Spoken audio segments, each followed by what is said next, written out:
Olá, galera! Nesse vídeo de hoje, nós iremos aprender sobre a determinação do sexo dos animais e sobre as heranças ligadas ao sexo.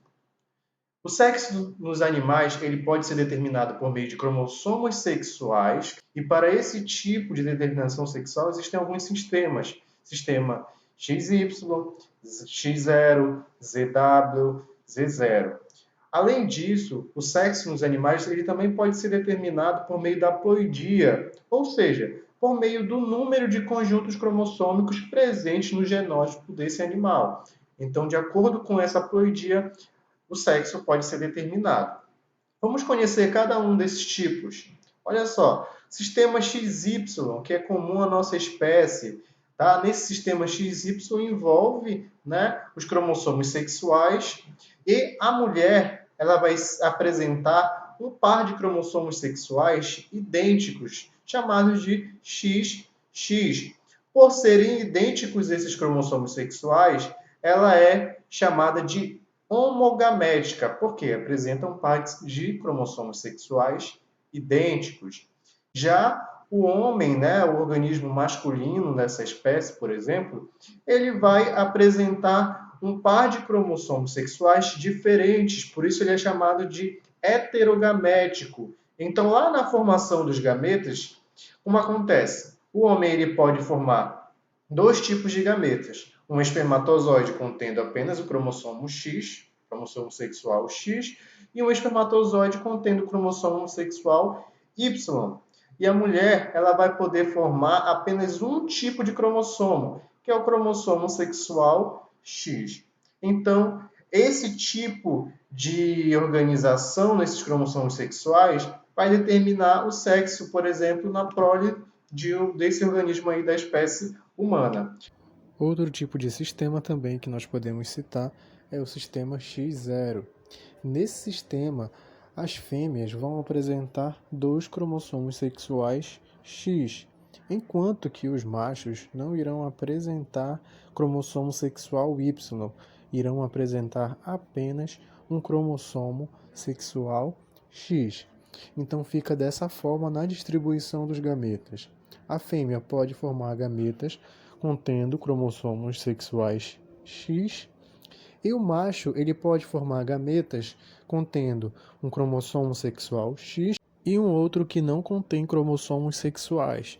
Sendo assim, na fecundação irá acontecer da seguinte forma: o espermatozoide que contém o X, quando ele fecundar o óvulo, vai formar a fêmea, e o espermatozoide que não contém o cromossomo sexual fecundar o óvulo irá formar o macho.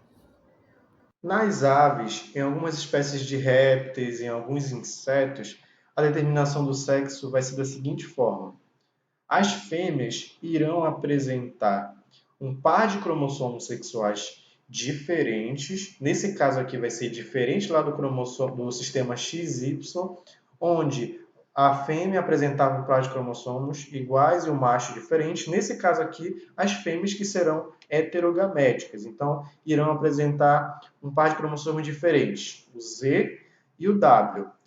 O macho ele vai ser homogamético e vai apresentar um par de cromossomos iguais, ZZ. Na formação dos gametas, então, a fêmea ela vai formar dois tipos de gametas diferentes, porque um irá conter um tipo de cromossomo sexual e o outro gameta irá conter um outro tipo de cromossomo sexual. Muito bem. Vamos falar agora da determinação do sexo por meio da ploidia, que acontece em algumas espécies de formigas, de abelhas também, chamado de haploide-diploide ou haplodiploidismo. Tá? Nesse caso aqui, olha como que vai acontecer essa determinação do sexo. A fêmea irá formar os gametas, contendo a metade, né, do material genético, então nesse caso aqui são 16, né, 16 cromossomos. Olha só. E se esse gameta, né, feminino, for fecundado pelo gameta masculino, irá formar uma fêmea contendo dois conjuntos cromossômicos, né, contendo 32 cromossomos. Se esse gameta feminino não for fecundado, ele vai gerar um macho contendo apenas um conjunto cromossômico. Ou seja, aqui nesse caso, a fêmea vai ser diploide, com 2 conjuntos cromossômicos, e o macho vai ser haploide, contendo apenas um conjunto cromossômico. Essa formação desse indivíduo macho vai ser por meio de um processo de reprodução assexuada, conhecido como partenogênese. E a temperatura também vai influenciar nessa determinação do sexo nesses organismos.